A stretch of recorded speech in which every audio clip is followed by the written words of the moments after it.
கடவுள் தந்த கவிதை போல உன்னை நான் பார்க்கிறேன்.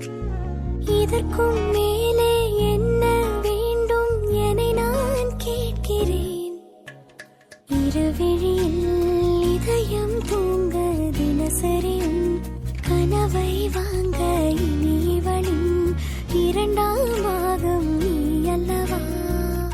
பேசும் மழையே